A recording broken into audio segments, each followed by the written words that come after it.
Halo teman-teman semua, apa kabar hari ini? Senang sekali ya kita bisa duduk santai begini, ditemani kopi atau teh hangat. Kadang di tengah kesibukan kita sebagai wanita, sebagai ibu, atau pekerja, kita jarang punya waktu untuk benar-benar bicara dari hati ke hati, ya kan? Hari ini aku ingin kita ngobrol agak dalam sedikit. Topiknya mungkin terasa agak berat, tapi aku rasa ini penting banget buat jiwa kita. Judulnya, Emas di Balik Retakan. Menemukan kekuatan dalam kesedihan yang terpendam. Bayangkan deh, kalian lagi ada di Jepang, naik kereta Chuo Line sekitar jam 10 malam. Tahu kan suasananya? Sunyi banget. Semua orang cuma menatap layar HP masing-masing. Wajah-wajah mereka terpantul di jendela kaca yang gelap. Kelihatannya tenang, tertib, gak ada masalah sama sekali. Tapi jujur deh, kalau saja kita bisa melihat ke dalam hati orang-orang di gerbong itu, kira-kira apa yang kita temukan? Mungkin ada seorang ayah yang baru saja kehilangan orang tuanya, tapi besok harus tetap kerja lembur. Mungkin ada wanita karir yang mimpinya baru saja hancur, atau seseorang yang baru putus cinta dan merasa dunianya runtuh. Di sana, semua kesedihan itu dipikul sendirian dalam diam. Kita juga sering begitu kan? Di budaya kita, atau apalagi kalau kita bicara soal budaya Jepang yang sangat kuat soal gaman. Itu loh, budaya menahan diri dan sabar dalam penderitaan. Kita diajarkan kalau menunjukkan kesedihan itu mewaku atau merepotkan orang lain. Kita harus jagawa atau harmoni. Jadi, kita pakai topeng tatemae kita setiap hari. Kita pakai baju zirah supaya orang lihat kita kuat, kita baik-baik saja. Padahal di dalam, mungkin kita lagi nangis darah.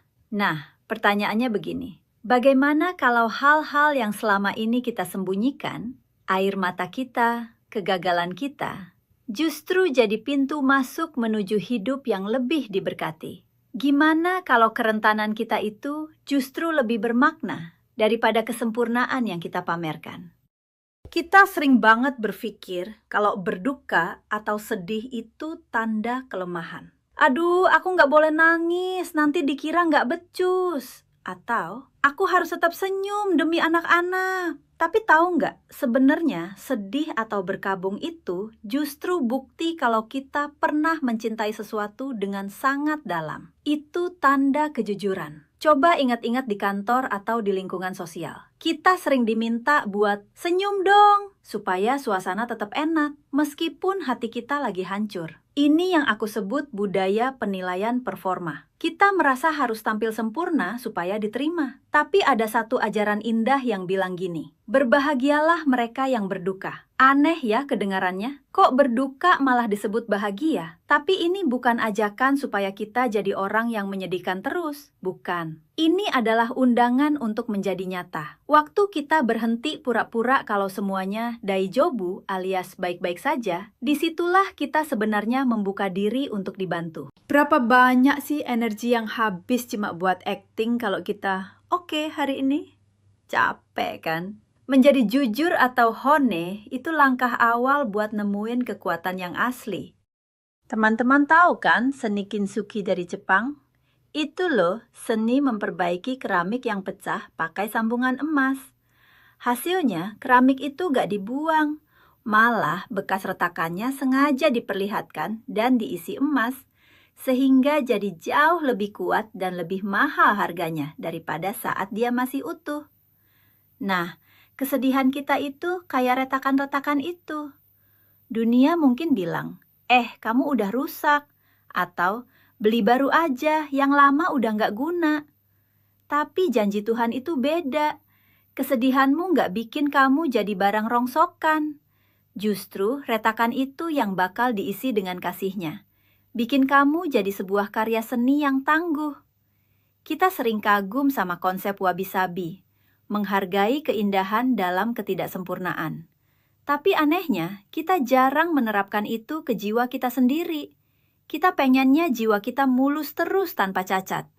Padahal, justru lewat luka-luka itulah cahaya kebaikan bisa masuk dan bersinar keluar. Ini poin yang penting banget buat kita sebagai wanita yang terbiasa kuat. Di Jepang ada istilah gaman, yang intinya bertahan sendirian dalam diam. Tapi ada satu kata lagi yang lebih lembut, nagusame, artinya menerima penghiburan. Pernah nggak kalian ngerasa kesepian banget padahal di tengah keramaian? Kayak tinggal di apartemen sempit di Jakarta atau Tokyo, dikelilingi jutaan orang, tapi rasanya nggak ada satupun yang tahu nama kita atau apa yang kita rasain. Janji yang kita punya bukan cuma sekedar nanti juga perasaanmu membaik. Nggak sesederhana itu. Janji itu melibatkan sosok penghibur. Seseorang yang berjalan di samping kita. Kayak sahabat yang cuma duduk bareng kita di taman. Diem-diem aja, nggak nanya macem-macem. Nggak nyuruh kita cepet-cepet sembuh. Kamu nggak harus memperbaiki dirimu sendiri supaya layak ditemani. Kamu cuma perlu mengizinkan dirimu untuk ditemani dalam proses itu. Kamu nggak perlu kuat sendirian. Seringkali kita pikir harmoni atau wa itu berarti semua orang harus diam dan setuju. Tapi jujur deh, itu mah bukan harmoni. Itu mah kepura-puraan yang menyesakkan. Harmoni yang sejati itu bukan soal semua orang diam, tapi soal semua orang merasa aman. Di tempat kerja atau di arisan, kita sering membaca suasana atau kukiwoyomu. Biasanya, suasana itu mendikte kita buat tetap tenang. Jangan bikin keributan, jangan bawa-bawa masalah pribadi. Tapi tahu nggak, waktu ada satu orang saja yang berani bilang, sebenarnya aku lagi kesulitan nih. Tiba-tiba orang lain di ruangan itu kayak dapat izin buat bernapas. Mereka bakal ngerasa, oh ternyata bukan cuma aku yang lagi berjuang. Komunitas yang sejati itu nggak dibangun di atas kesuksesan bareng-bareng, tapi di atas kemanusiaan yang sama. Aku punya cerita tentang sekelompok teman yang tadinya kalau ketemu cuma bahas soal kerjaan atau gosip. Terus satu orang mulai cerita soal pertanyaan-pertanyaan besar di hidupnya yang belum terjawab. Malah jadi dalam banget hubungannya. Mereka jadi lebih deket karena mereka berani nggak sempurna. Di ajaran yang aku pelajari, ada kalimat, mereka yang berduka akan dihibur.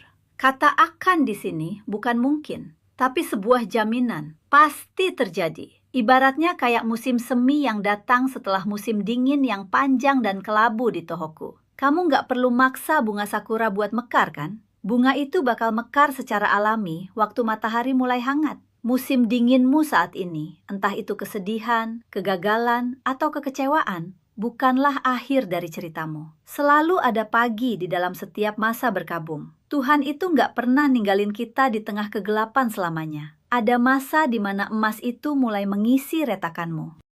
Nah, sebelum kita selesai ngobrolnya, aku ingin ajak kalian refleksi sebentar. Coba ingat-ingat satu saja wajah kuat yang kamu pasang minggu ini. Wajah yang sebenarnya capek, tapi dipaksa senyum. Apa yang bakal terjadi kalau kamu lepas topeng itu sebentar saja di tempat yang aman?